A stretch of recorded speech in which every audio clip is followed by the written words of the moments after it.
அனைத்து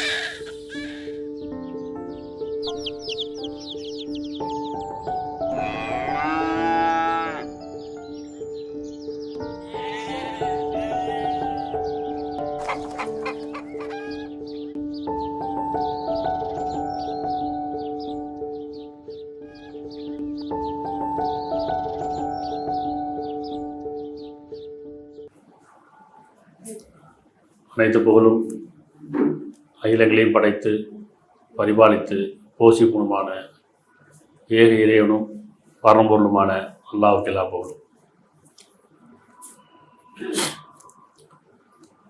கடவுள் நம்பிக்கை, இறை நம்பிக்கை என்பது இறந்ததுக்கப்புறம் ஒரு வாழ்க்கை இருக்குது. அது இறந்ததுக்கப்புறமே நமக்கு கூலி கொடுக்கப்படும். எதன் அடிப்படையில்? பாவத்தின் அடிப்படையிலும் புண்ணியத்தின் அடிப்படையிலும். அது சொர்க்கம், நரகம். இதுதான் நம்பிக்கை, இறை நம்பிக்கை, கடவுள் நம்பிக்கை. இல்லை இறந்ததுக்கப்புறம் ஒரு வாழ்க்கை கிடையாது அப்படின்னு சொன்னால் கடவுள் நம்ப தேவையில்லை. அப்படிலாம் கூலிலாம் கொடுக்கப்பட மாட்டாது, சொர்க்க நரகம்லாம் ஒன்றும் கிடையாது அப்படின்னு சொன்னால் கடவுள் நம்பிக்கை தேவையில்லை. இல்லை எல்லா மதமும் அதான் நம்புது. இறந்ததுக்கப்புறம் ஒரு வாழ்க்கை இருக்குது, அங்கே சொர்க்க நரகம் இருக்குது, அங்கே செய்த பாவத்துக்கான கூலியும் புண்ணியத்துக்கான கூலியும் கொடுக்கப்படும். கடவுளே இல்லைன்னு சொல்லக்கூடிய பார்த்தீங்கன்னு சொன்னால் என்ன செய்கிறாங்க? மனசாட்சி பிறகு வாழப்பா, இது பாவம்ப்பா புண்ணியப்பான்றாங்க. இப்படி கடவுள் இல்லைன்னு சொல்கிறாங்க. கடவுளை மறுக்கக்கூடிய கூட இது பாவம், இந்த செயல் பாவம், இது பாவம், இது புண்ணியம் அப்படின்னு சொல்கிறாங்களே இல்லையா? அப்போ பாவம் புண்ணியமே அந்த கடவுள் நம்பிக்கையில் வந்து நிற்கும். கடவுளை மறுக்கக்கூடியவர்கள், கடவுளை இல்லைன்னு சொல்லக்கூடியவங்க பாவம் புண்ணியம் இல்லைன்னு சொல்றதில்லை. இது நல்லது, இது கெட்டது தெரியுது அவங்களுக்கு.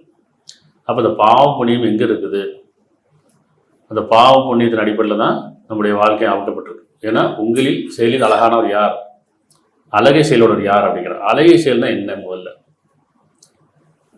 சரியா? அப்போ இறைவன் மனிதனை படைத்து மனிதனுக்கு மனசாட்சியை கொடுத்து அதில் நன்மை தீமை பிரித்து வச்சிருக்காங்க. நல்லது கெட்டது பிரித்து வச்சு யார் அதை பேணிக் கொள்கிறாரோ அவர்கள் வெற்றி அடைந்து விட்டார்கள் அப்படின்னு அர்த்தம். புண்ணியத்தை சம்பாதிச்சிட்டான்னு அர்த்தம். யார் உதாசனம் எடுத்தாங்க தோல்வி அடைஞ்சு விட்டார்கள், பாவத்தை சம்பாதிச்சிட்டான்னு அர்த்தம். அப்போ இந்த உலக வாழ்க்கை ஒரு சோதனை களம். இந்த சோதனைகளில் யார் வெற்றி பெறா, யார் தோல்வி அடைகிறா அப்படிங்கிறது இதெல்லாம் சொல்கிறாங்க இல்லையா? காலத்தின் மீது சத்தியமாக, உங்களுக்கு கொடுக்கப்பட்ட அந்த கால தவணையின் மீது சத்தியமாக நீங்கள் நஷ்டத்தில் இருக்கிறீங்க அப்படிங்கிறாங்க. அப்போ நஷ்டம்னா என்ன அர்த்தம்? நீங்கள் தோல்வியில் இருக்கிறீங்க, இன்னும் நீங்கள் இறைவனை உணரல, நன்மை தீமை அறியல, மனசாட்சி மறுத்து நியாய உணர்வை இழந்து வாழ்ந்துட்டு இருக்கிறீங்க அப்படிங்கிறாங்க. அப்போ காலம் நெருங்குவதாக இருக்குது, நேரம் நெருங்கக்கூடியதாக இருக்கும், காலம் கலைஞ்சிக்கிட்டே இருக்குது. இதுதான் உள்ளட்சமே. அப்போ பாவம் புண்ணியத்தின் அடிப்படையில் தான் கடவுள் நம்பிக்கைங்கிறது புரிஞ்சுக்கணும். அப்போ அழகிய செயலோட யார் என்று சொல்வதாக படைச்சு கேட்குறாங்க. இப்போ இந்த மனசுக்கு நமக்கு தெரியுது, இது நல்லது கெட்டது தெரியுது இல்லை? இப்போ நம்ம இப்படி எடுத்துக்கலாம், நல்ல குணம் கெட்ட குணம். சரியா? நல்ல குணம்னா என்ன, கெட்ட குணம்னா நமக்கு பிடிச்ச குணம் எது, நமக்கு பிடிக்காத குணம் எது அப்படி பார்ப்போமா? ரைட், வாங்க யாரும் எழுதுங்க. உங்களுக்கு பிடிக்காத குணம்னா எழுதுங்க. பிடிக்காத குணம் ஒரு 10 குணம் இல்லை 4-5 குணம். எனக்கு இந்த குணம்லாம் பிடிக்காது. கோபம் பிடிக்காது,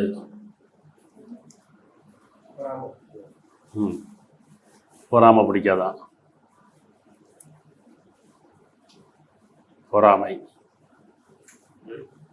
உங்களுக்கு என்ன உங்களுக்கு பிடிக்காத குணம்னு எழுதுங்க. அது பொய் சொல்றது, கோபம், பொறாமை, வெறுப்பு, பெருமை, பொய்.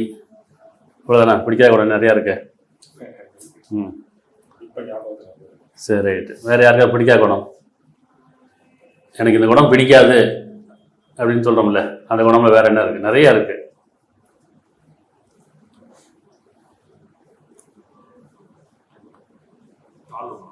தாழ்வு மனப்பான்மை,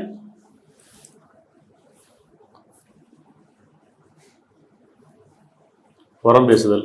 சரி, இப்போ அவன் பிடிக்காத குணம் எப்படி இருக்குன்னா, கோபம் பிடிக்காது, பொறாமை பிடிக்காது, அப்புறம் வெறுப்பு பிடிக்காது, பெருமை பிடிக்காது, பொய் சொல்கிறது பிடிக்காது, தாழ்வு மனப்பான்மை பிடிக்காது, புறம் பேசுதல் பிடிக்காது. பிடிச்ச குணம் யார் எழுதுறா? பிடிச்ச குணம் எழுது. இது ஒரு வகுப்பு தானே. இந்த வகுப்பில் நம்ம என்ன தெரிஞ்சுக்கிட்டோம், இல்லை நாம் எங்கே இருக்கோன்னு பார்க்குறோம். பிடித்த குணம்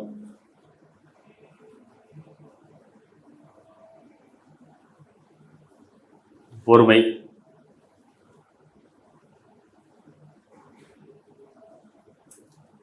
சாந்தம், சாந்தி, சமாதானம், அமைதி,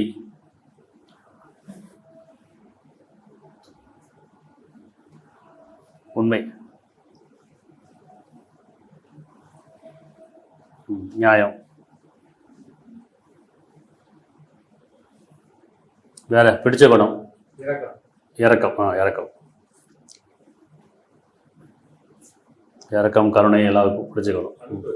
அன்பு, இரக்கம், அன்பு, அது ஒன்றுக்குள்ள அன்பு. வேற அதில் இரக்கம், கருணை, அன்பு, அரவணைப்பு, பகிர்ந்தளித்தல், மன்னித்தல், அது ரொம்ப அவசியம்.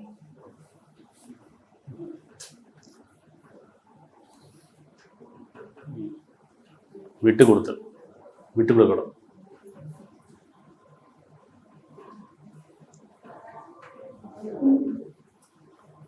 அதானே? ஓகே. இப்போ பிடிக்கிற குணம் பொறுமை, சாந்தி, அமைதி, உண்மை, நியாயம், இரக்கம், அன்பு, கருணை, மன்னித்தல், விட்டு கொடுத்தல். இதில் விட்டு போன குணம் யார்ட்டா இருக்கா சொல்லுங்க. இதில் இது மாதிரி குணம்லாம் விட்டுருச்சு. எனக்கு பிடிச்ச குணம் ஒன்று, பிடிக்காத குணம் வேற யாராவது எழுதுறீங்களா? இப்போ இதில் எழுதியிருக்கோம்ல, எனக்கு பிடிக்காத குணம் இருக்குல்ல, பிடிக்காத குணம் எழுதியிருக்கோம். இது கோவப்படுறது பிடிக்காது, பொய் சொல்றது பிடிக்காது, பெருமை கொள்வது பிடிக்காது, ஏமாத்துறது பிடிக்காது, அவசரப்படுறது பிடிக்காது. இதெல்லாம் பிடிக்காத குணம். பிடிச்ச குணம் பொறுமையாக இருக்குது, அமைதியாக இருக்குது, சமாதானத்தை பின்பற்றுறது, இரக்கம், கருணை, மன்னிப்பு, விட்டு கொடுத்தல், சமாதானம், இதெல்லாம் பிடிச்ச குணம். எழுதுங்க வாங்க. நன்றி சார். ரைட்டு, நன்றி.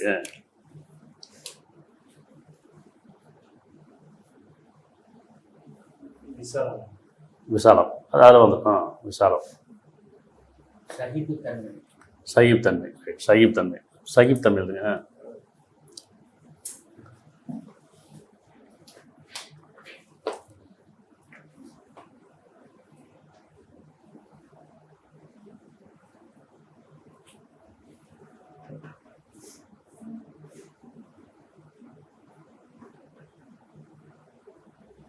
பிடிச்ச குணம் சகிப்புத்தன்மை, விசாலம், அடுத்து நன்றி உணர்வு.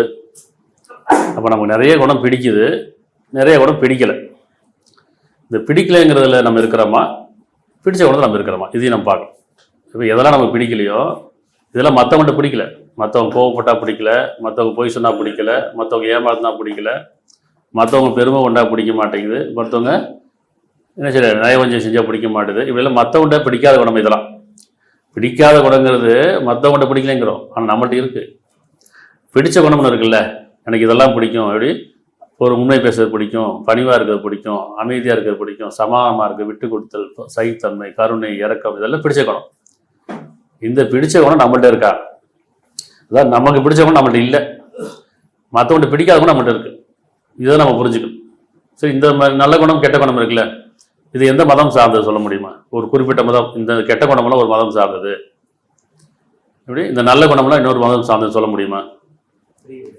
பிரிக்க முடியாது. அப்போ மதத்துக்கும் அப்பாற்பட்டு குணம்ங்கிறது மனிதனுக்கானது. இதில் நல்ல குணம் கெட்ட குணம் இருக்குது. இதுதான் சொல்கிறேன், நன்மையும் தீமை குணம் உங்களை படைச்சிருக்கேங்கிறான்.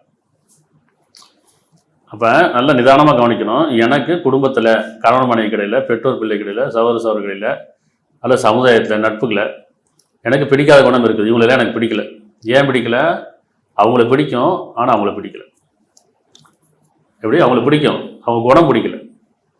கோவப்படுறாங்க, ரொம்ப கோவப்படுறாங்க, என் மனைவி ரொம்ப கோவப்படுறாங்க, எங்கள் வீட்டுக்கார ரொம்ப கோவப்படுறாரு, பிள்ளைங்க ரொம்ப சேட்டை பண்ணுறாங்க, அவசரப்படுத்துகிறாங்க. அப்போ நம்ம கிட்ட பிடிச்சவங்க தான் பிடிக்கல. பிடிச்சவங்களை ஏன் பிடிக்க மாட்டேதுன்னா குணம் பிடிக்கல. அப்படி தானே?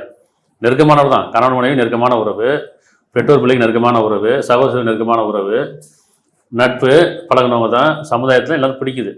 ஏன்னா இவங்களெல்லாம் பிடிக்கும், ஆனால் இவங்களெல்லாம் பிடிக்காது. அப்படின்னு ஏன் பிடிக்காது? குணத்தின் அடிப்படையில் பிடிக்காது. அப்போ நல்ல குணம் இருந்தால் அவளை பிடிக்குது, கெட்ட குணம் தான் பிடிக்கல. இப்போ ஒருத்தர் நல்லவர் கெட்டவர் எதை வச்சு சொல்கிறோம்? குணம் வச்சு தானே. ஒரு குணத்தை வச்சு தான் இவர் நல்லவர்.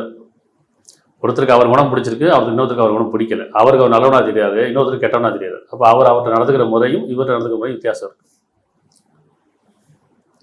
அப்போ ஒரு பையனை பார்த்தோன்னே இவன் நல்ல பையன்பான்னு எப்படி சொல்லுவாங்கன்னா அவன் இருக்க குணம் ஏதோ ஒரு நல்ல குணம் பிடிக்கும் இல்லையா, ப்ளஸ்ஸாக இருக்கும். இல்லை இந்த பையன் கெட்ட பையன் ஏதோ ஒரு மைனஸ் அவன் பார்த்துருப்பாங்க.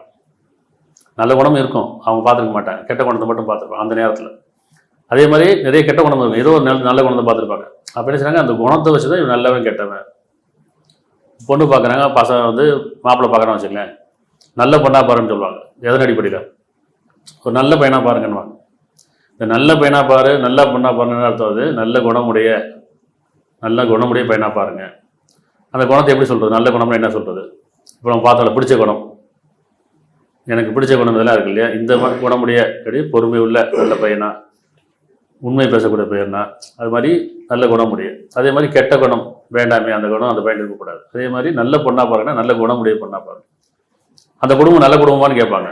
எப்படி சம்மந்தம் பேசும்போது சொல்லுவாங்க, அந்த குடும்பம் நல்ல குடும்பம்னு அர்த்தம். அந்த குணம் நல்ல குணம் முடியுங்களா இல்லை கெட்ட குணம் முடியுங்களா? அப்போ ஒரு மனிதன் நல்லவன் கெட்டவன் எதோ வச்சு அடிப்படா குணத்தின் அடிப்படை தான். அந்த குணம் நல்ல குணமா கெட்ட குணமா? நல்ல குணம் நன்மை அதிகரிக்கும், கெட்ட குணம் தீமை அதிகரிக்கும். நல்ல குணங்கிறது புண்ணியம் இருக்குது, கெட்ட குணத்தை பாவம் இருக்குது. அப்போ இது நம்மகிட்ட இருக்குது. நமக்கு யார்கிட்டெல்லாம் பிடிக்கலையோ அதெல்லாம் நம்மகிட்ட இருக்குது. யார்கிட்ட நம்ம எதிர்பார்க்குறோமோ அவங்களுக்கு இந்த குணம் இருந்தால் நல்லா நினைக்கிறோமோ அது நம்மகிட்ட இல்லை. எனக்கு நல்ல குணம்லாம் பிடிக்கும், என்கிட்ட இல்லை. கெட்ட குணம்லாம் பிடிக்காது, அதான் இருக்குது. அதான உண்மை. அதை மறக்க முடியுமா? பிடிக்காத குணம் மற்றவங்கள்ட்ட பிடிக்கலாம், அது ஏன்ட்ட இல்லாமல் இருக்கணும். எனக்கு பிடிச்ச குணம் என்கிட்ட இருக்கானா, என்கிட்ட பிடிச்ச குணம் என்கிட்ட இல்லை. ஆனால் மற்றவங்க சொல்லுவான், இப்போ நீங்கள் ரொம்ப கோவப்படுறீங்க, ரொம்ப அவசரப்படுறீங்க, ரொம்ப பொய் சொல்கிறீங்க, ஏமாத்துறீங்க, குணம் சரியில்லை, பார்வை சரியில்லை, எண்ணம் சரியில்லை, இல்லையா, பேச்சு சரியில்லை, சுத்தம் இல்லை, அதனால் செயல் சரியில்லை. அப்போ எல்லாமே எண்ணம் குணம் அடிப்படையில் தான் ஒரு மனிதனுடைய பாவம் புண்ணியம் இருக்குது. இதன் அடிப்படையில் தான் அவருடைய நல்லவனா கெட்டவனான ஒரு இடம் போடுறாங்களே. ஒரு மனிதன் எப்படி இடம் போடுறாங்க? அந்த குணத்தின் அடிப்படையில் தான். ஒரு குடும்பமாகட்டும், வியாபாரமாகட்டும், சமுதாயமாகட்டும், அது எது இருந்தாலும் சரி, அந்த இடத்துல அந்த குணம் தான் அவனை நல்லவன் கெட்டவன் நிர்ணயிக்கும். அப்படிதானே? இன்னைக்கு எல்லா துறையிலையும் மனிதர் இருக்கிறாங்க. ஏன் நமக்கு மற்ற பேரை பிடிக்க மாட்டுது அப்படின்னு சொன்னால், எனக்கு பிடிக்காத குணம் அவங்கள்ட்ட இருக்குன்னு நினைக்கிறோம். ஆனால் ஏன்ட்ட இருக்குல்ல. இப்போ மற்றவங்கள்ட்ட பிடிக்காத குணம் எனக்கு இருக்கக்கூடாதுன்னு நினைக்கிறது தான் நம்மளை தூய்மைப்படுத்திக்கிறது. மற்றவங்க எனக்கு பிடிச்ச குணம் உங்களுக்கு இதெல்லாம் பிடிக்கும் அப்படின்னா அது ஏன்ட்ட இருக்கா இல்லையே. அப்போ எனக்கு பிடிச்ச குணத்தை நான் வாழலை, எனக்கு பிடிக்காத குணத்தை நான் வாழ்ந்துட்டுருக்கேன். அப்படித்தானே? அப்போ நம்மகிட்ட யார்கிட்டலாம் நமக்கு அந்த குணம் பிடிக்கல, நம்மகிட்ட இருக்கான்னு பார்க்கணும். அப்போ என்னன்னு சொன்னால், உங்களில் செயலில் அழகானவர் யார்? அழகிய செயல்கள் நல்ல குணங்களை கொண்டு தான். அப்போ நன்மையும் தீமை கொண்டு படைச்சிருக்கீங்கன்னா நல்ல குணமும் கெட்ட குணம் தான் கலந்து தான் இருக்குது. இதில் நமக்கு பிடிச்ச குணம் பிடிக்காத குணம் தேர்ந்தெடுத்து இதில் நான் எங்கே நம்ம இந்த குர்ஆன் கண்ணாடி மாதிரி, இந்த மனசாட்சி கண்ணாடி மாதிரி. மனசாட்சி இருக்குல்ல, இது கண்ணாடி மாதிரி. மற்றவங்களை பார்க்கும்போது அவங்கள்ட்ட பிடிச்சது என்கிட்ட இருக்கா, அவங்கள்ட்ட பிடிக்காது என்கிட்ட இருக்கா. இன்றைக்கி அதை நம்ம பார்த்துருக்கோமா? டக்குன்னு எடுத்தோன்னு சொல்லிடுவோம் அவங்க ரொம்ப கெட்டவங்கப்பா. ஏன்னா அவங்களுடைய குணங்கள் ஒவ்வொருத்தருக்கும் ஒரு குணத்தை பார்த்துருப்பாங்க. அந்த கெட்டவங்களை பார்த்து இவங்க ரொம்ப கெட்டவங்கப்பா அப்படின்னு. ஆனால் அந்த கெட்டவங்க நம்மள்ட்ட இருக்குல்ல, நம்மளை பார்த்து அவங்களும் சொல்லுவாங்கல்ல. நம்ம ஒருத்தரை கை நீட்டுருவோம், மற்றவங்க நம்மளை கை நீட்டுவாங்க. அப்போ சொல்லுவாங்க, பெரியவங்க சொல்லுவாங்க, அந்த காலத்தில் சின்ன பிள்ளையாக இருக்கும்போது சொல்லுவாங்க, நல்ல பேர் எடுக்க ரொம்ப நாளாகும் அப்படின்னா, கெட்ட பேர் உடனே எடுத்துடலாம். ஒரு சின்ன வார்த்தைகள், ஒரு சின்ன செயலை கொண்டு கெட்ட பேர் உடனே எடுத்துடலாம். நல்ல பேர் எடுக்க ரொம்ப நாளாகும்னா அது ரொம்ப பார்த்துக்கிட்டே இருப்பாங்க. அவனை கவனிச்சுக்கிட்டு அவன் வளர்றதை பார்த்துட்டு அப்போ நல்லவன் சொல்கிறது ரொம்ப நாளாகும்னு சொல்லுவாங்க. அப்போ இந்த குணம் ரொம்ப அவசியமாக இருக்குது. குணத்தில் என்பது தான் பாவம் புண்ணியமே. வழிபாடு தலங்களில் கிடையாது, புண்ணியத்தலங்களில் கிடையாது. பாவம் புண்ணியம் எங்கே இருக்குது அப்படின்னு சொன்னால் நம்முடைய எண்ணங்கள்லையும் குணத்துலையும் தான். இல்லையா? பல எண்ணங்கள் செயலாக வருது, பல எண்ணங்கள் வார்த்தையாக வருது, அது குணமாக மாறுது. அதன் அடிப்படையில் தான் நம்ம குணத்தை பார்க்கணும். அப்போ நம்ம பிடிக்காத குணம் எது? மற்றவங்க கோவப்பட்டால் பிடிக்காது, பொய் சொன்னால் பிடிக்காது, ஏமாத்தினா பிடிக்காது, நயவஞ்சகம் பிடிக்காது, பெருமை பேசினா பிடிக்காது, கோல் சொன்னால் பிடிக்காது. இப்படி நிறைய பிடிக்காத குணம் இருக்குது. அதை நம்ம திருத்திக்கிட்டே வரணும். இப்போ நம்ம பார்த்து நீங்கள் எழுதுனீங்கல்ல, இது பிடிச்ச குணம் பிடிக்காத குணம் எழுதணும். இது கீழே ஒரு டேஷ் போட்டு இதில் நான் எங்கே இருக்கேன், பிடிச்ச குணத்தில் இருக்கேன்னா பிடிக்காத குணத்தில் இருக்கேன். எனக்கு பிடிக்காத குணத்தை நான் வாழ்ந்துட்டு இருக்கிறேன், எனக்கு பிடிச்ச குணத்தை நான் இல்லை. அப்போ ஒருத்தர் பிடிக்குது பிடிக்கலைங்கிறது குணத்தின் அடிப்படையில் தவிர உருவத்தின் அடிப்படையில் கிடையாது. அப்படிதானே? நல்லா பார்க்க அழகாக இருப்பாங்க, வெள்ளையாக இருப்பாங்க, நல்ல பார்த்து நல்லா இருப்பாங்க. ஆனால் அவங்க குணம் கெட்டு போய் என்ன செய்வாங்க, அவங்க குணமே சரியில்லை பண்ணுவாங்க. ஆனால் பார்த்தா கொஞ்சம் ஆலோசமாக இருக்க மாதிரி தெரியும், கருப்பாக இருக்க மாதிரி தெரியும். ஆனால் அவங்களுக்கு பேச்சு நல்ல தன்மை இருந்துச்சு, அவ்வளோ பிடிக்கும். அப்படிதானே?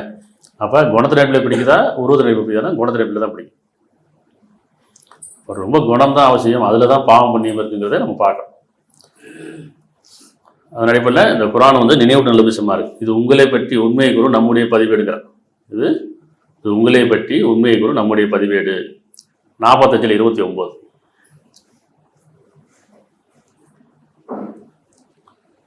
இந்த குரான் எதுக்கு நம்ம படிக்கணும்னா நிறுத்தி நிதானம் படிக்கணும். நல்லா சொன்னால் இந்த குரானை பின்பற்றுங்கன்னு சொல்கிறோம், ஓதக்கூடாதுங்கிறான். நீங்கள் ஓதி ஓதி பழகிட்டாங்க. எப்படி மந்திராதி பின்னாடி போயிட்டோம். இமாம்களும் ஆஜியார் என்ன செய்கிறாங்க, இமாம்களும் அசத்துக்கெல்லாம் குரானை ஓதுங்க ஓதுங்க ஓதுங்க.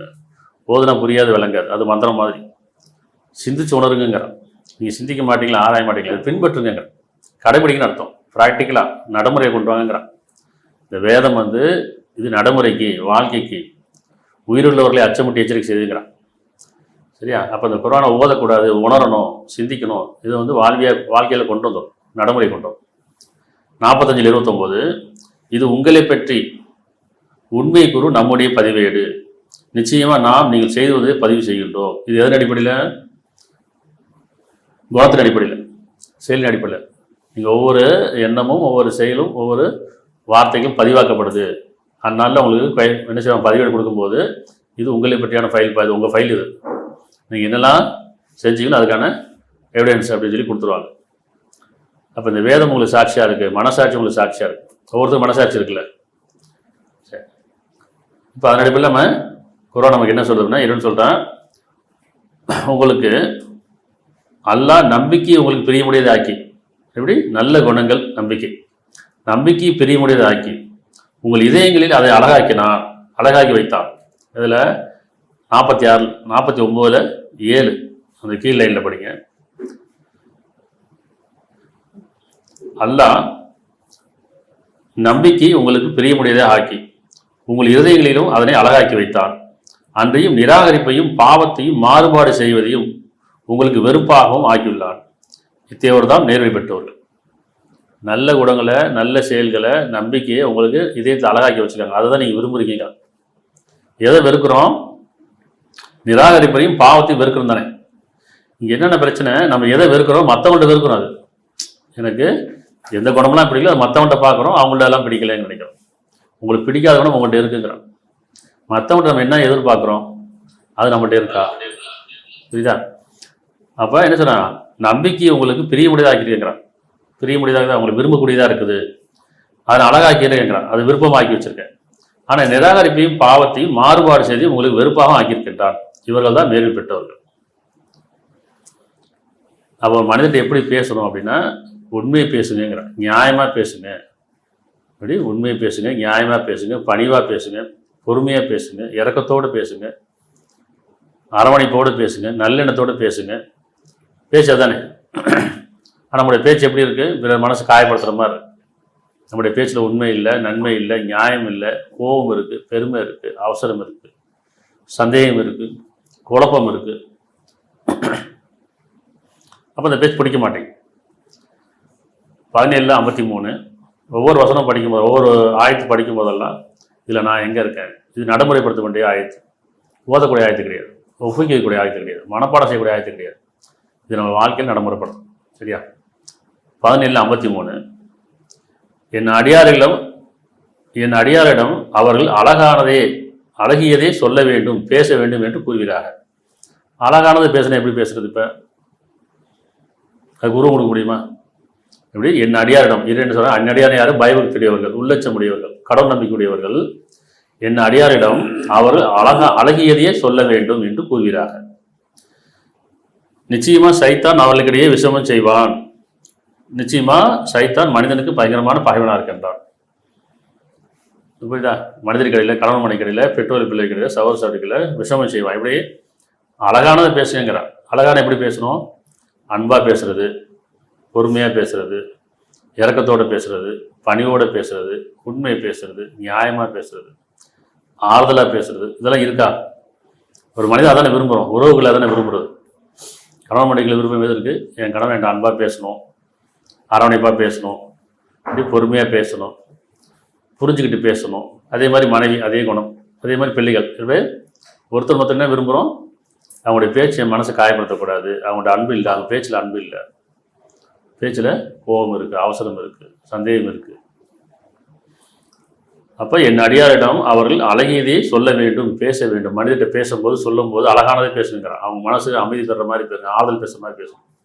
இப்போ சொல்கிறாங்கல்ல, இஸ்லாத்தில் வந்து சலாம் சொல்கிறாங்களே, ஒருத்தர் மற்றவங்களை பார்த்தா சலாம் சொல்கிறாங்க. சலாம் சொல்றதுன்னா சடங்கு கிடையாது. அழகாக பேசுகிறது சலாம், சமானத்தை பின்பற்றுறது. எப்படி அன்பாக பேசுறது சலாம், இறக்கத்தோடு பேசுறது சலாம், நியாயமாக பேசுகிறது சலாம், உண்மையை பேசுகிறது சலாம், நன்மையை பேசுகிறது சலாம். சலாம்னா என்ன? நற்செய்தின்னு அர்த்தம். அந்த குணம் ஆறுதல் பெற மாதிரி, அந்த மனம் ஆறுதல் பெற மாதிரி உங்களுக்கு குணம் இருக்கட்டும். ஆனால் வெறும் வார்த்தையில் சலாம் சொல்லிட்டு கோபமாகவும் வெறுப்பாகவும் அவசரமாகவும் இப்படி சங்கடப்படுற மாதிரி காயப்படுத்துகிற மாதிரி பேசுகிற மாதிரி. அப்போ இருந்து சொன்னால் உங்களுடைய பேச்சு அழகானதே பேசுங்கிறான். ஒருத்தர் மற்றொரு பேசும்போது அழகானதாக பேசுங்க. உங்கள் ஒருத்தருக்கு ஆறுதலாக பேசிக்கொள்ளுங்க, அரவணைப்போட பேசிக்கொள்ளுங்க. உங்களுடைய பேச்சு காயப்படுத்த வேண்டாம். இதில் புண்ணியம் இருக்குங்கிறான். மனசை காயப்படுத்தல பாவம் இருக்குது, மனசை வந்து ஆறுதல் பெறுதல் புண்ணியம் இருக்குது. சரியா? நிச்சயமாக சைத்தான் அவர்களுக்கிடையே விஷமம் செய்வான். நிச்சயமாக சைத்தான் மனிதனுக்கு பயங்கரமான பகைவனாக இருக்கின்றான். இப்போ எப்பயும் நம்ம கெட்ட குணத்தை என்ன பார்க்கணும்னு சொன்னால் அந்த மனிதனை பார்க்கக்கூடாது. இந்த கெட்ட குணம் சைத்தானுடையது. அவரை பிடிக்கும், அந்த குணம் பிடிக்கல. இவரை பிடிக்கும், அந்த குணம் பிடிச்சிருக்கு. அந்த விஷயம். அப்போ நம்ம பேச்சில் எப்படி இருக்குன்னு பார்க்கணும். சரியா? உதாரணத்துக்கு 31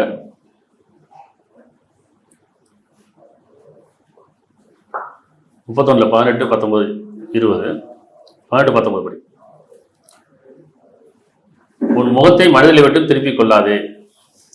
எப்போ திருப்பிக்கிறோம்? அவங்களுக்கு கோபமாக இருக்கும்போது திருப்பிக்கிறோம், பிடிக்காத போது திருப்பிக்கிறோம் இல்லையா?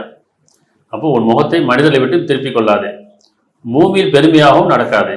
அகப்பெருமக்காரர் ஆணவ கொண்டுடையவரையும் அல்லாஹ் நேசிப்பதில்லை. நமக்கு பிடிக்க மாட்டதில்லை, இறைவனுக்கு பிடிக்க மாட்டேங்க. எப்படி பெருமையாக பேசினா, ஆணவத்தோடு பேசினா, முகத்தை திருப்பிட்டான் பிடிக்காதில்ல. என்னப்பா முகத்தை திருப்பிக்கிட்டாங்க, பேச மாட்டேங்கிறாங்க. அப்போ என்ன சொல்கிறாங்க? லுக்மான் நபி அவங்களுடைய பிள்ளைக்கு சொல்கிறான், அறிவுரை சொல்கிறாங்க, உன் முகத்தை மனிதரை விட்டு திருப்பிக் கொள்ளாதேங்கிற.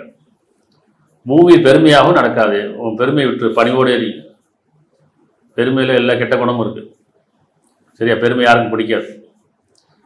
அகப்பெருமக்காரர் ஆணவ கொண்டுடையவரையும் அல்லாஹ் நேசிப்பதில்லை. உபதேசம் பண்ணுறாங்க. அதனால் பெருமை கைவிட்டுருங்க.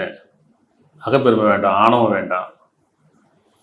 உன் நடத்தையில் நடுத்தரத்தை பேண்கொள். உன்னுடைய பேச்சிலையும் சரி, உடைய செயலையும் சரி, நியாயமானதை நடுத்தரத்தை பேண்கொள்கிற. தாழ்ந்து போக வேண்டாம், பெருமை கொள்ற வேண்டாம். நியாயமான முறையில் உண்மையை பேசுங்க. உன் நடத்தையில் நடுத்தரத்தை மேற்கொள். உன் குரலை தாத்திக்கொள். அன்பாக பேசும்போது குரல் எப்படி இருக்கும் நமக்கு தெரியல. அன்பாக பேசணும் நம்மளுடைய குரல் எப்படி இருக்கும், கோபமாக பேசும்போது குரல் எப்படி இருக்கும், அவசரமாக பேசும்போது குரல் எப்படி இருக்கும், பணிவாக பேசும்போது குரல் எப்படி இருக்கும், நியாயமாக பேசும்போது குரல் எப்படி இருக்கும், அநியாயம் பேசும்போது குரல் எப்படி இருக்கும். அநியாயம் பேசும்போது குரல் வசந்திருக்கும் இல்லையா? கோபமாக பேசும்போது குரல் வசந்திருக்கும். ஆனால் அன்பாக பேசுகிறவங்களாம் பொறுமையாக தான் பேசுவோம், அமைதியாக பேசுவோம். ஏன்னா அன்பு அமைதியும் அதில் தான் இருக்குது இல்லையா?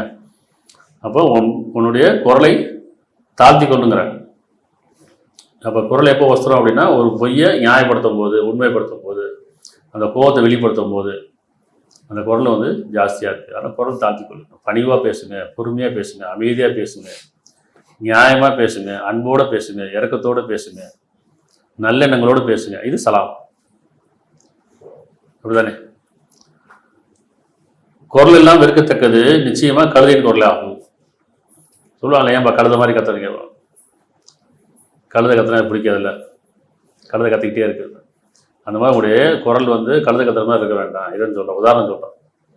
எப்படி கழுதை குரல் உங்களுக்கு வெறுக்கத்தக்கதாக இருக்குதோ அந்த மாதிரி உங்களுடைய குரல் வந்து அப்படி இருக்க வேண்டாம், தாழ்த்திங்க. அப்போ கணவன் மனைவிக்கிடையில் உங்களுடைய பேச்சு தாழ்த்தி பேசுங்க. அப்படி குரலை தாழ்த்திக்க, சத்தம் போட்டு பேசிக்காதீங்க, கோபமாக பேசிக்காதீங்க, கத்தி பேசிக்காதீங்க. உங்களுடைய சண்டை சச்சரவு தான் உங்களுடைய பிள்ளையை பாதிக்கும். உங்களுடைய பிள்ளைகள் வளரும் போதே அதை பார்த்துக்கிட்டே வளர்றாங்க. நீங்கள் சண்டை போடுறத பார்க்குறாங்க. சண்டை போட்டு கத்தி பேசுகிறதையும் கோபமாக பேசுகிறதையும் வார்த்தைகளில் மாறுறதையும் அது அந்த பிள்ளைகள் பார்த்தே வளர்றாங்க. அவங்களுடைய வளர்ப்பு அப்படி தான் இருக்கும் அவங்க வளரும் போதே. அப்போ பிள்ளைகள் முன்னாடி பெற்றோர் எப்படி பேசிக்கணும்? பணிவாகவும் அன்பாகவும் நியாயமாகவும் பொறுமையாகவும் இப்படி தாழ்ந்த குரலில் பேசிட்டோம்னா அந்த பிள்ளைகள் அப்படி தான் பார்த்து வளரும்.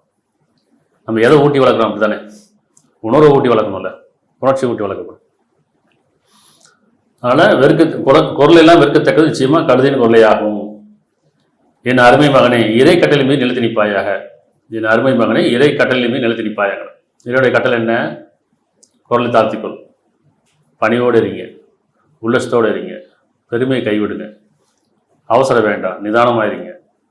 சரியா? அப்போ எதெல்லாம் நல்ல குணம் இருக்கோ அதெல்லாம் இறை கட்டளை. கெட்ட குணம்லாம் விட்டுருங்க, நல்ல குணங்களை பின்பற்றுங்க. இது தொழுகை, இது வணக்க வழிபாடு. நல்ல குணங்களை பின்பற்றுறது, நல்ல பேச்சு பேசுறது, நல்ல செயல் செய்கிறதெல்லாம் வணக்க வழிபாடு. இது தொழுகை, இது ஜபம், இது கும்பிடுதல், இறைவனுக்கு பணிதலாம். அப்போ இறை கட்டளை மீது தொழுகையின் மீது நிலைத்து நிற்பாயாக.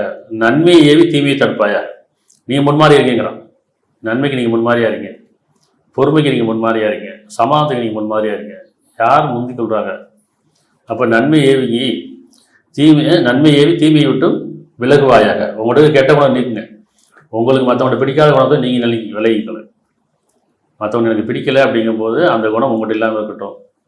மற்றவங்க நம்ம என்ன பிடிக்குன்னு நினைக்கிறோமோ அது நம்மள்கிட்ட வரட்டும். நீங்கள் நேசிப்பட்டு செலவு செய்ய நன்மை அடைய மாட்டீங்க.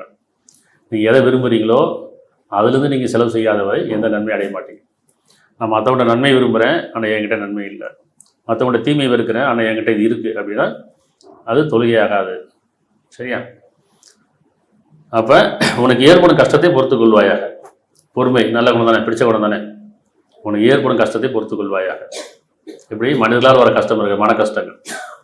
என்னை சங்கடப்படுத்திட்டாங்க, காயப்படுத்திட்டாங்க, என்னை செய்யாதவங்க சொல்லிட்டாங்க, மன கஷ்டமாக இருக்குது, சங்கடமாக இருக்குது, பொறுத்துக்கொள்ளுங்கன்னு சொல்லலாம்.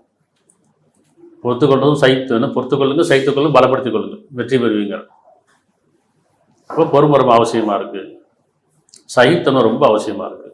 இதில் நல்ல குணங்களை ஊக்குவிக்கக்கூடியது. சகித்தன்மையும் பொறுமையும் நல்ல குணங்களுக்கு ரொம்ப ஆணித்தனமாக இருக்குது இல்லையா? அதனால் உனக்கு ஏற்படும் கஷ்டங்களையும் பொறுத்து கொள்வாயாக. நிச்சயமாக இதுவே வீரமுள்ள செயல்களாகும். இதுதான் வீரமுள்ள செயல்கள்.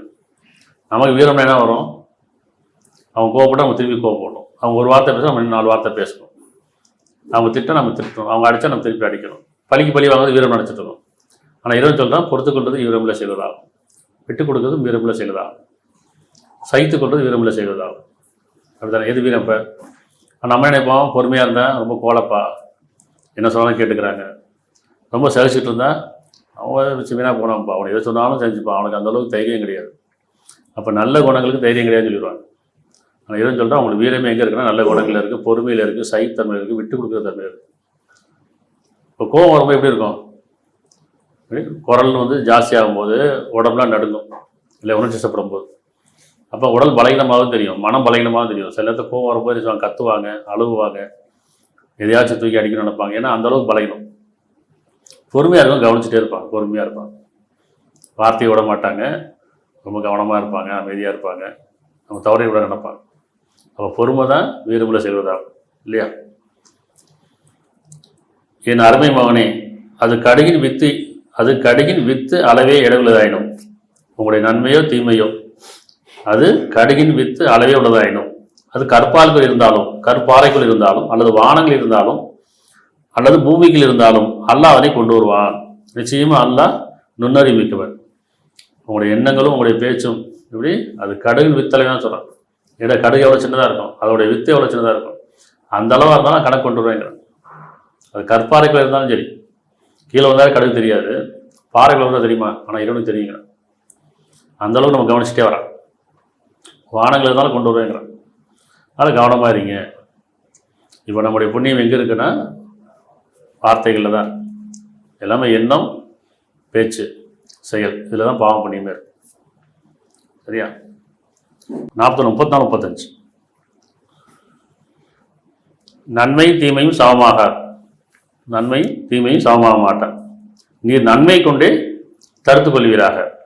அப்போது யாருக்கு முகம் பகமே இருந்ததோ, யாருக்கும் முகம் பகமே இருந்ததோ அவர் உற்ற நண்பருக்கும் ஆகிவார். எப்போ பகமை வருது? பேச்சில் தானே. கோபமாக பேசும்போது, வெறுப்பாக பேசும்போது, பெருமையாக பேசும்போது, நம்முடைய பேச்சை கொண்டு தான் பகமை வருது. இப்போ பேச பிடிக்கல, எப்போ பார்த்தாலும் மம்புத்திட்டே இருக்கிறான், சண்டை போட்டே இருக்கிறான், கோவப்பட்டே இருக்கிறான். அப்படி எப்போ பார்த்தாலும் கோவப்படுறது வேலையை போச்சு, அவன் பேச பிடிக்கல. அப்போ உங்களுடைய பேச்சு தான் மற்றவங்களுக்கு பிடிக்க மாட்டேது அப்படிங்கிறான். அப்போ நன்மையை கொண்டு, பொறுமையை கொண்டு அர்த்தம், நியாயத்தை கொண்டு, சத்தியத்தை கொண்டு, அன்பை கொண்டு, இரக்கத்தை கொண்டு, மன்னிப்பை கொண்டு, இதெல்லாம் நல்ல குணங்கள். அப்போ நல்ல குணங்களை கொண்டு தீய குணங்களை தடுத்துக் கொள்ளுகிறார். நன்மை தீமை சமமாகாது, நல்ல குணமும் கெட்ட குணமும் சமமாகாது. நீர் நன்மையை கொண்டேனா நல்ல குணங்களை கொண்டே தடுத்துக் கொள்வீராக. பொறுமையை கொண்டு அவசரத்தை தடுத்துக் கொள்ளுங்க, மன்னிப்பை கொண்டு கோபத்தை தடுத்துக் கொள்ளுங்க. இப்படி நல்ல குணங்களை கொண்டு தீய குணங்களை தடுத்துக் கொள்ளுங்கிற ரெண்டுமே நம்மகிட்ட தான் இருக்குது இல்லையா? அப்போ நன்மை கொண்டே தடுத்துக் கொள்வீராக. அப்போது யாருக்கு உமக்கும் பகமை இருந்ததோ, யாருக்கும் உமக்கும் இடையே பகமை இருந்ததோ அவர் விட்ட நண்பருக்கும் ஆய்வார்கள். இப்போ அன்பாக பேசினா நண்பர் ஆயிடுவாங்கல்ல, இறக்கத்தோடு பேசினா கருணையோடு பேசினா நெருக்கமாயிடுவாங்க. அப்படிதானே? நெருக்கமாகறதும் பகைமையாகிறது எப்படி? இப்போ நம்முடைய பேச்சு தானே இருக்குது. அப்போ நம்முடைய பேச்சு எப்படி இருக்குன்னு பார்க்கணும். இதுதான் சலாம், இதுதான் இறைவனை வழிபடுறது. இப்போ நல்ல குணங்களை கொண்டு பேசுறீங்களா கெட்ட குணம் கொண்டு பேசுறீங்கன்னு பார்க்கணும். 41:35 பொறுமையாக இருந்தார்களே அவரை தவிர வேறு யாரும் அதை அடைய மாட்டார்கள். இந்த பொறுமைங்கிறது நல்ல குணம். நல்ல குணங்களில் தான் பொறுமை இருக்குது, அதுதான் சகித்தன்மை இருக்குது, அதில் விட்டு கொடுக்க தன்மை இருக்குது, அதுதான் நல்லெண்ணம் இருக்குது, அவசரம் இருக்காது, பணிவு இருக்கும், பொறுமை இருக்கும். இப்போ பொறுமையாக இருந்தார்களே அவர்களை தவிர வேறு யாரும் அதை அடைய மாட்டார்கள். எதை? மகத்தான நற்பாக்கியத்தை.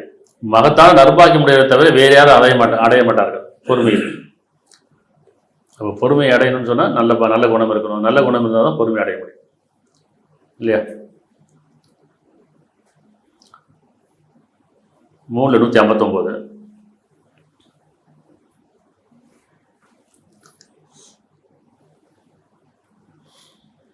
ஒரு குடும்பம், அந்த குடும்பத்தில் நம்ம எப்படி இருக்கணும் அப்படின்னு சொல்கிறாங்க. ஏன்னா குடும்பத்தில் தான் வாழ்க்கை, அங்கே தான் தொழுகை, நம்ம வணக்க வழிபாடே குடும்பம் தான். உங்களே அழகிசலோட யார் அப்படிங்கிறான். அப்போ வீடுல இருந்தால் நம்மளுடைய குடும்பத்தில் இருந்தால் நம்முடைய வழிபாடு தொடங்குது, இறை வழிபாடு தொடங்குது.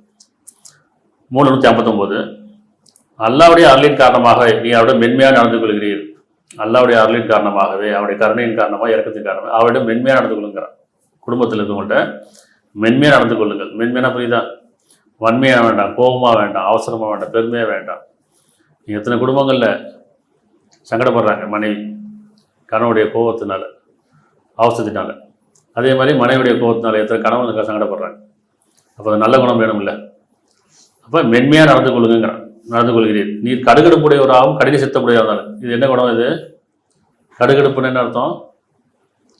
கடுகடுப்புடையவராகவும் கடின சித்தம் பிடிவாத குணமாகவும் கோபக்காராகவும் இருந்தால், அந்த ரெண்டு கெட்ட குணம் இருந்துச்சுன்னு சொன்னால் அவர்கள் உங்களை விட்டு அவர் உண்மை விட்டு ஓடி போயிருப்பார்கள், விலகி போயிடுவாங்க.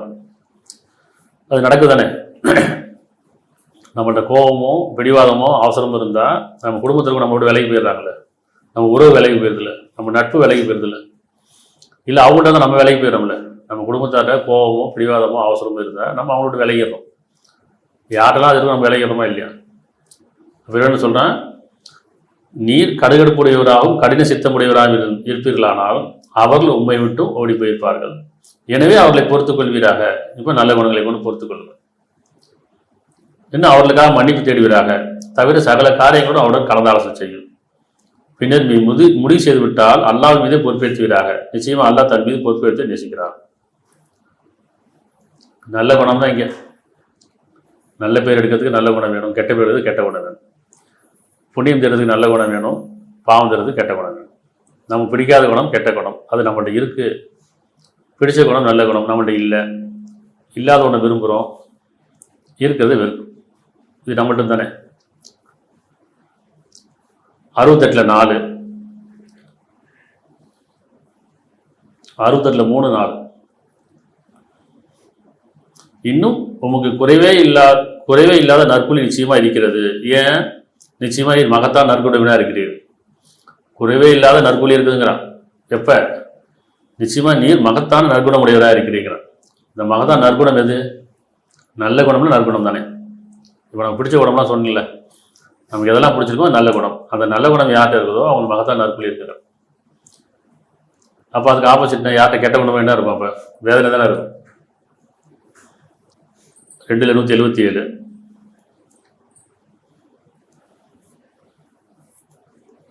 அத்தியாயம் 2:177. இதுதான் தொழுகை, இதுதான் புண்ணியம், இதுதான் இவனை வழிபடக்கூடியது. நன்மை என்பது, புண்ணியம் என்பது உங்கள் முகங்களை கிழக்கிலோ மேற்கிலோ திருப்பிக் கொள்வதில்லை. அப்படி புண்ணியம் என்பது உங்களுடைய முகங்களை கிழக்கிலோ மேற்கிலோ திருப்பிக் கொள்வதில்லைங்கிறான். நம்ம கிழக்க பார்த்து மேற்க பார்த்து ஓடுறோம்ல, வழிபாடு தலங்களில் ஓடுறோம்ல, அங்கே தான் பாவம் புண்ணியம் இருக்குது, அங்கே தான் புண்ணியம் இருக்குது, அங்கே தான் பரிகாரம் செய்யணும், அங்கே தான் இறைவனை வழிபடணும். இறைவன் சொன்னால் வழிபடுறதுக்கான திசையை நான் காட்டுறேங்கிறேன். எங்க நன்மை என்பது உங்கள் முகங்களை கிழக்கிலோ மேற்கிலோ திருப்பிக் கொள்வது இல்லை. ஆனால் நன்மை என்பது அல்லாஹ்வின் மீதும், அதாவது படைத்த இறைவன் மீதும், இறுதி நாள் மீதும், வானவர்கள் மீதும், வேதங்கள் மீதும், நபிமார்கள் மீதும் நம்பிக்கை கொள்ளுதல். ஏன் இறைவன் மீது நம்பிக்கை கொள்ளணும்? ஏறத்துக்கு கூட ஒரு வாழ்க்கை இருக்குது, அங்கே நமக்கான கூலி கொடுக்கப்படும். சரி, அவன் மீட்டுக் கொள்வான், படைச்சவன் நம்மளை மீட்டுக் கொள்வான். இறைவன் ஒருத்தக நம்பணும்ல. அப்போ அல்லாஹ்வின் மீதும், வானவர்கள் மீதும், இறுதி நாள் மீதும். முதல்ல இறுதி நாள் என்ன? உங்களுக்கு கூலி கொடுக்கக்கூடிய நாள், உங்களுடைய செயலுக்கான கூலி. ஒவ்வொருத்தரும் அந்த கூலியுமே நம்பிக்கை வச்சுக்கணும். என்னுடைய ஒவ்வொரு குணமும் ஒவ்வொரு செயலாக இருக்குது, ஒவ்வொரு செயலும் ஒரு பாவமாவோ புண்ணியமாவோ இருக்குது, அதுக்கான கூலி கொடுக்கப்படும்.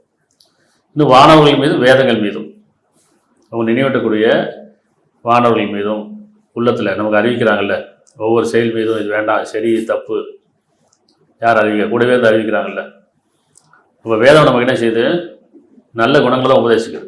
மதத்தை போதிக்கலை, சடங்கை போதிக்கலை, நற்குணங்களை போதிக்குது, தீய குணங்களை தவிர்க்குது இல்லையா? அப்போ வேதங்கள் மீது, நபிமார்கள் மீதும், ஒவ்வொரு தீர்க்கதரிசி எதை சொல்ல வந்தாங்க? மதத்தை போதிக்க வந்தாங்களா, சடங்கை போதிக்க வந்தாங்களா? இல்லை, நல்லது செய்யுங்க, பாவம் செய்யாதீங்க, கெட்ட குணங்களை விட்டுருங்க, நல்ல குணங்களை வாழுங்க அப்படின்னு சொல்லி தான் வந்தாங்க. இப்போ நபிமார்கள் மீதும் நம்பிக்கொள்ளுதல், பொருளை இறைவன் மீது உள்ள நேசத்தின் காரணமாக, அவங்கள்ட்ட இருப்பதை இறைவன் மீது உள்ள அவனுடைய பொருத்தத்தை அடைய வேண்டி நேசத்தின் காரணமாக பந்துகளுக்கும், அனாதைகளுக்கும், ஏழைகளுக்கும், நேர்வழி இருப்பவருக்கும், யாசிப்பவர்களுக்கும், நிர்பந்தம் உள்ளானவருக்கும் போன்ற மீட்புக்காக உதவி செய்வோர். நல்ல செய்யுது, நல்ல குணங்களை கூட நல்ல செய்யுது. அது எப்படி நல்ல செய்ய முடியும்? இப்போ நம்ம பார்த்தோம்ல, இறக்க குணம், கருணை, மன்னிப்பு, பிறர் மீது மற்றவங்க மேலே பார்க்கும்போது அவங்க இறக்க குணம் தான் உதவி செய்யுங்க, அவங்க உதவி செய்யணும்னு தோணுதான் உதவி செய்யுங்க. அப்போ இந்த இறக்கமும் கருணையும் தான் உதவி செய்யுது, நல்ல குணங்கள் வரும். அப்போ உதவி செய்வோர், இன்னும் நற்செயலில் நிலைத்திருந்து, நல்ல செயல் நல்ல குணம் இல்லாமல் கிடையாது. அப்போ நல்ல செயலில் நிலைத்திருந்து தூய்மையானவற்றை கொடுப்போர், இன்னும் தாம் வாக்களித்தால் தாம் வாக்குறுதியை நிறைவேற்றுவோர், துன்பத்திலும் கஷ்டத்திலும் பெரும் போராட்டத்தின் போதும் உறுதியுடனும் பொறுமையோடு இருப்போர் தான் நன்னெறியாளர், இவர் தான் பயபக்தியுடையவர்கள். இதெல்லாம் நல்ல குணங்களை கொண்டு தான் இருக்கு. நல்ல குணம் எதை கொண்டு? உள்ளட்சத்தை கொண்டு. இதில் தான் பாவம் புண்ணியமே இருக்குங்க. இதெல்லாம் இறைவனை வழிபடக்கூடியது இங்கே தான் இருக்குது, கிழக்குல மேற்குல கிடையாதுங்கிறான். வழிபாடு தலங்களை கிடையாது, புண்ணிய தலங்களை கிடையாது, உங்களுடைய உள்ளத்தில் தான் இருக்குது. சரியா?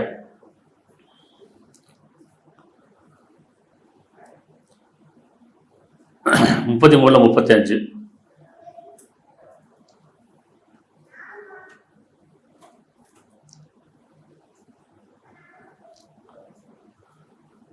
இதில் 10 நல்ல குணங்கள் சொல்லப்படுது. இதில் நம்ம எங்கே இருக்கோன்னு பார்க்கணும்.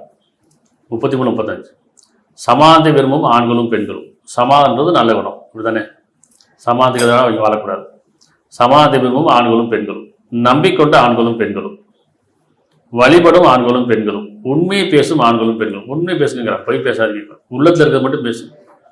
பிறர் திருப்திப்படுறதுக்காக போய் சொல்லாதீங்க, பிறர் மறைக்கிறதுக்காக போய் சொல்லாதீங்க, குற்றத்தை மறைக்கிறதுக்காக போய் சொல்லாதீங்க, மனசாட்சி கொண்டு பேசுங்க.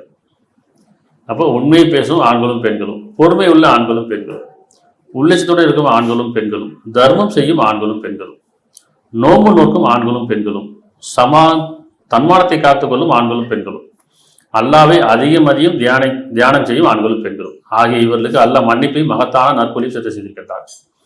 இதெல்லாம் பின்பற்றக்கூடியதா, ஓதக்கூடியதா? இதெல்லாம் கடைபிடிக்கக்கூடியதா, ஓதக்கூடியதா?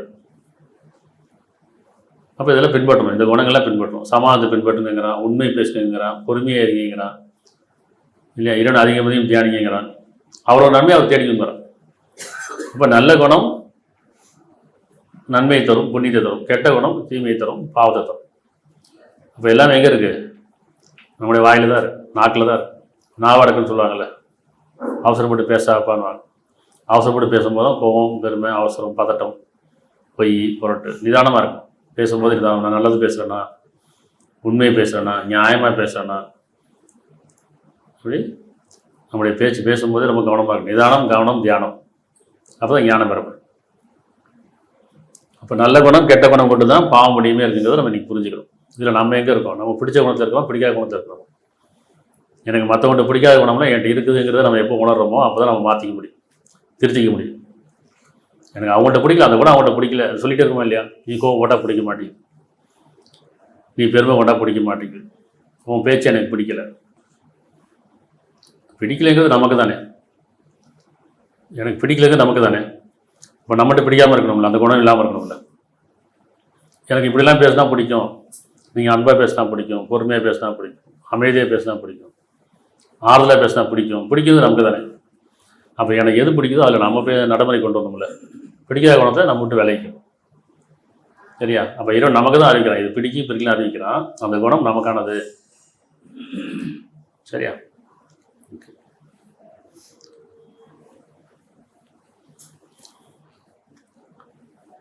41 20 21 22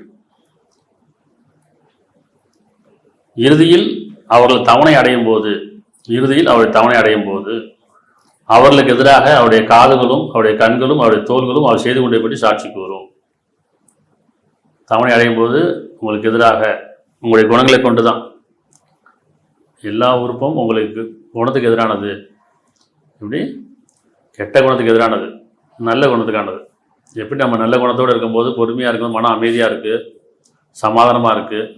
ஆனால் கெட்ட குணம் வரும்போது, கோபம் வரும்போதோ, ஒரு சந்தேகம் வரும்போதோ, ஒரு குழப்பம் வரும்போது மனம் படபடக்குதா இல்லையா? இதெல்லாம் பதிவாகுது, உறுப்பில் பதிவாகுதா இல்லையா? எப்படி பதிவாகுது? இப்போ நம்ம உட்கார்ந்துருக்கும் போது நம்ம மனசு அமைதியாக இருக்க மாதிரி இருக்குது. அப்படியே அதுக்கு தகுந்த மாதிரி அதை இதையும் சுருங்கி விரியுது. கொஞ்சம் நடந்தால் அதுக்கு தகுந்த மாதிரி இதையும் கொஞ்சம் அதிகமாக சுருங்கி விரியும். இப்படிதானே? ஓடுனா இன்னும் அதிகமாக சுருங்கி விரியும், அதிகமாக அதோட வேலை செய்யும். இப்போ நான் ஓடலை, நடக்கலை, உட்கார்ந்தான் இருக்கேன். ஆனால் இதையும் அதிகமாக துடிக்குது. எப்போ ஏன் வேகமாக ஓடுது அப்படின்னா எண்ணங்களில் தான். யாரை பற்றியான ஒரு எண்ணம், இல்லை என்னை பற்றியான ஒரு எண்ணம். கோபம் வருது, அவசரமாக இருக்குது, சந்தேகம் இருக்குது, கவலை இருக்குது, பயம் இருக்குதுன்னு சொன்னால் இப்போ உட்கார்ந்த இடத்துலேயே அதை என்ன செய்யும், அந்த இதையும் அதிகமாக சுருங்கி விரியும், படபடக்கு அதிகமாக. புரியுதா? உட்கார்ந்துருக்கும்போது இதையும் அமைதியாக இருக்குது, இதையும் நடக்கும்போது அதிகமாக சுருங்கி விரியுது, வேகத்தை அதிகமாகட்டுது, ஓடும்போது இன்னும் அதிகமாகுது. ஆனால் ஓடவும் இல்லை, நடக்கவும் இல்லை, உட்கார்ந்தான் இருக்கேன்.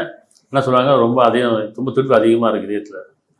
காரணம் என்ன? அந்த எண்ணம், எதை பற்றியோ யோசனை, யாரை பற்றியான ஒரு எண்ணம், கோபமான எண்ணம், அவசரமான எண்ணம், பதட்டம், பயம், அப்படி வரும்போது இந்த இதையும் அதிகமாக துடிக்கும். அப்போ எண்ணங்கள் தான் இருக்குன்றது. சரியா? அப்போ இது எல்லாமே உறுப்பில் பதிவாகுது. இறுதியாக அவர் தவணை அடையும் போது அவர்களுக்கு எதிராக அவருடைய காதுகளும் அவருடைய கண்களும் அவர் தோள்களும் அவை செய்து கொண்டதை பற்றி சாட்சி கூறும்.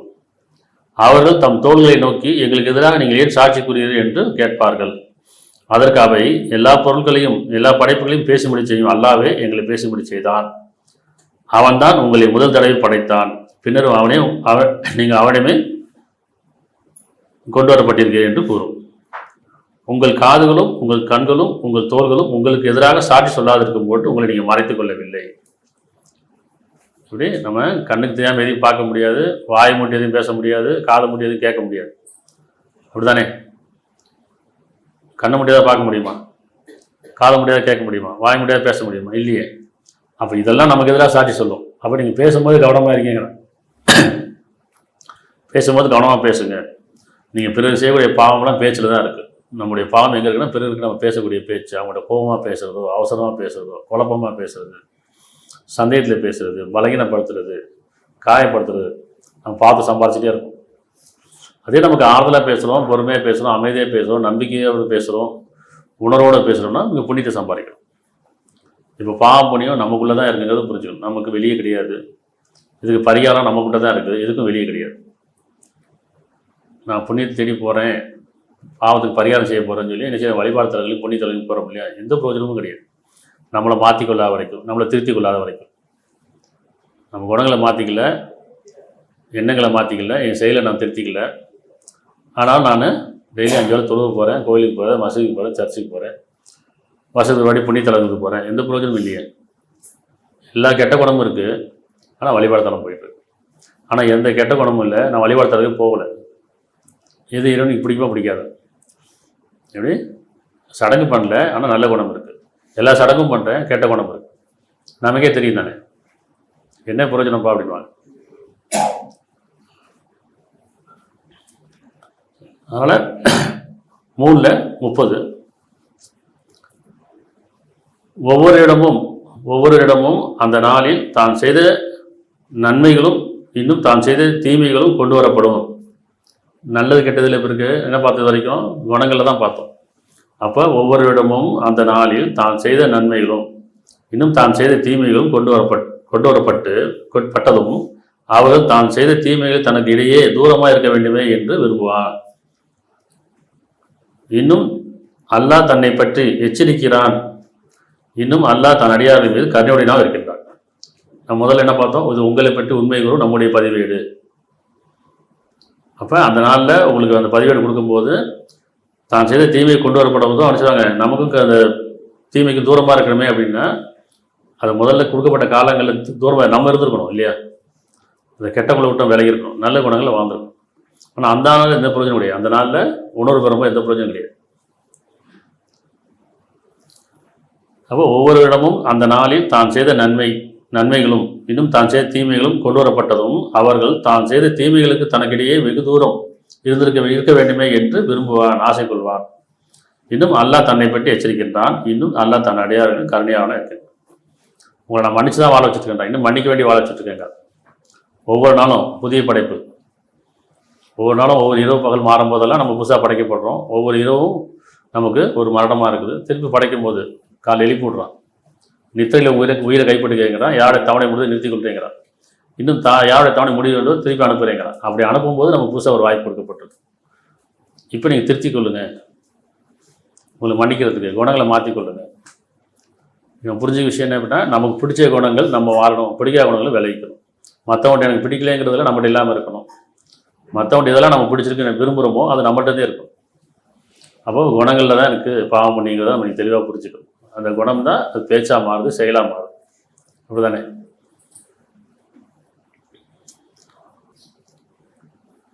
45:29 இது உங்களை பற்றி உண்மை கூறு நம்முடைய பதிவேடு.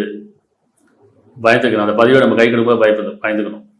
அதில் நன்மையாக இருக்கணுமே, நம்முடைய புண்ணியங்கள் இருக்கணுமேனா இந்த பாவம் புண்ணியம் எந்த சடங்குலையும் கிடையாது, எந்த புண்ணியத்தலங்களையும் கிடையாது. இது எல்லாமே நம்முடைய எண்ணங்கள்லேயும் நம்முடைய குணங்களில் தான் இருக்குது. குணம் நல்ல குணம். ஒரு நல்ல மனிதனா நல்ல குணம், கெட்ட மனிதனா கெட்ட குணம். ஒரு ஆணோ பெண்ணோ நல்லவங்க கெட்டவங்க எதை கொண்டு தான் குணத்தின் அடிப்படை தான். அப்போ எனக்கு பிடிச்சவங்கள்ட்ட எனக்கு பிடிக்காது இருக்குது, எனக்கு பிடிக்காதவங்கள்ட்ட எனக்கு பிடிச்சது இருக்குன்னு அவங்க எனக்கு பிடிக்கல ஆனால் நல்ல குணம் இருக்குப்பா அவங்கள்ட்ட. எனக்கு இவங்களை பிடிக்கும், நல்ல குணம் இல்லை, இவங்களை பிடிக்கல. இப்போ கணவன் மனைக்கிடையிலே பிடிக்க மாட்டேங்குது, பெற்றோர் பிள்ளைகளிடையே பிடிக்க மாட்டேங்குது இல்லையா? சகோதரர்களே பிடிக்க மாட்டேங்குது. காரணம் குணம். கூட பிறந்தவங்க தான், பெற்றவங்க தான், கணவன் தான், மனைவி தான். ஆனால் குணம் பிடிக்கலை. ஆனால் குணத்தை மாற்றிக்கணும். அப்படி எனக்கு பிடிச்ச குணங்களை மாற்றிக்கணும், பிடிக்காத குணங்களை விட்டுணும். அது நம்முடைய பேச்சு அழகான பேச்சாக இருக்கணும். நியாயமாக பேசுங்க, உண்மையை பேசுங்க, அன்பாக பேசுங்க, ஆறுதலாக பேசுங்க, அரவணைப்போடு பேசுங்க. இது எல்லாமே சலாம். இதெல்லாம் ஒரு மற்றவர் செய்யக்கூடிய நன்மை. நன்மையை தீமையை தடுத்துக் கொள்ளுங்கள், நன்மை ஏவி தீமையை தடுத்துக் கொள்ளுங்கள். சரியா? நல்ல குணங்களை கொண்டு கெட்ட குணங்களை தடுத்துக் கொள்ளுங்கள். அப்போ நீங்கள் பார்க்க வேண்டியது மற்றவங்களை பார்க்கும்போது ஒவ்வொருத்தரையும் ஒரு அனுபவம் இருக்கும், கண்ணாடி மாதிரி. எனக்கு இவர்கிட்ட இந்த குணம் பிடிக்கல, இவர் எனக்கு ரொம்ப கோவப்படுறாரு, இந்த குணம் பிடிக்கல, அப்போ என்கிட்ட இந்த குணம் இல்லாமல். அவர் ரொம்ப பெருமை பேசுகிறாரு அப்படின்னா அந்த குணம் என்கிட்ட இல்லாமல் இருக்கும். அவர் ரொம்ப பொய் பேசுகிறாரு, அப்போ என்கிட்ட அந்த குணம். இப்போ எதெல்லாம் மற்றவங்களை கண்ணாடி மாதிரி பார்த்துட்டு அவங்ககிட்ட எதெல்லாம் பிடிக்கலையோ அது என்கிட்ட இருக்கான்னு பார்த்து அதை சரி பண்ணிக்கணும். நான் மற்றவங்க இதெல்லாம் எதிர்பார்க்குறேன், அது என்கிட்ட இல்லை, அதை நான் வளர்த்துக்கணும். சரியா? அதில் நல்ல குணம் கெட்ட குணங்கள் கூட தான். உங்களில் செயலில் அழகானவர் யார்? அழகிய செயலுடைய யார்? அழகான செயல் நல்ல குணம் தான், நல்ல எண்ணம். அப்போ ஒரு மனிதனை பார்க்கும்போது நல்லது கெட்டது பார்க்குறது இதை கொண்டு தான் பார்ப்பாங்கிறத புரிஞ்சுக்கிட்டு மற்றவங்க நல்லவனாக நடிக்கக்கூடாது. நடிப்பு வேறு. அப்படி நல்லவமாக நடிச்சுக்கணும் சொல்லுவாங்களே, ரொம்ப நல்லவமாக நடிக்கிறாங்க. ஏன்னா எப்போ கெட்ட குணம் தெரியும் போது சொல்லிடுவாங்க, ரொம்ப நல்லவன் நினச்சம்பா ஆனால் இப்படிப்பட்டவனாக இருக்கானே. அப்போ என்றைக்காவது வெளிப்பட்டு போயிடும்ல. இப்போ உண்மையாக நம்ம இறைவனுக்கு பயந்து நல்லவனாக இருக்கிறோமா, நல்ல குணத்தோடு இருக்கிறோமான்னு பார்க்கணும். மனசாட்சிக்கு பயந்து நல்ல குணத்தோடு இருக்கிறோமா, இல்லை மற்றவங்களுக்கு காமிச்சுக்கிறோமா? என்றைக்கு தான் வேஷம் கலைஞ்சு போயிடும்ல. எத்தனை பேர் நம்ம ஏமாந்துருக்கோம்ல, நம்மளை பற்றி ஏமாந்துருப்பாங்க, நம்ம மற்றவங்க ஏமாந்துருப்போம். ரொம்ப நல்லவன் நினச்சேன்ப்பா, எப்போ ஏமாறுறோம்? நல்லவன் நினச்சி ஏமாந்துட்டோம். சொல்லுவாங்கள்ல, நான் ரொம்ப ஏமாந்துட்டேன், நல்லவன் நினச்சி ஏமாந்துட்டேன். அப்போ நல்லவமாக நடிக்கக்கூடாது. ஒவ்வொருத்தரும் மனசாட்சிக்கு பயந்து ஒரு நல்ல கணவனாக, நல்ல மனைவியாக, நல்ல பிள்ளைகளாக, நல்ல பெற்றோராக, நல்ல சகோதரா, நல்ல நண்பனாக, நல்ல குணங்களோ இருக்கிறது தான் எல்லாமே இறைவனுக்கு பொருத்தமாக வாழ்றது அர்த்தம். இப்போ பாவம் புண்ணியமும் இன்னைக்கு என்ன பார்க்குறோம்? குணங்களில் தான் இருக்குன்றது பார்த்துக்கணும். சரியா? அதனால் எங்களையும் குடும்பத்தாரையும் சந்ததிகளையும் நம்பிக்கொண்ட ஆண்களையும் பெண்களையும் நற்குணங்களுடையவர்களாகவும் நற்பாக்கியம் பெறக்கூடியவர்களாகவும் ஆக்கி வைப்பாயாக. கெட்ட குணங்களை எங்களை விட்டு நீக்கி கெட்டவர்களை விட்டும் நீக்கி கேடான எண்ணங்களை விட்டும் நீக்கி எங்கள் இதயங்களை தூய்மைப்படுத்துவாயாக. எங்களுடைய வாழ்வும் எங்களுடைய மரணமும் எங்களுடைய தொழிலையும் குர்பானையும் உனக்குரியதாக ஆக்கி வைப்பாயாக. நற்செயல் நிலைத்திருக்கக்கூடியவர்களாகவும் உங்களுடைய நற்பாக்கியங்களை பெறக்கூடியவர்களாகவும் எங்களுக்கு உதவி செய்வாயாக. நிச்சயமாக நீ எங்கள் மீது இறக்க முடியும் கருணையாகும். எல்லா புகழும் அல்லாஹ்வுக்கே.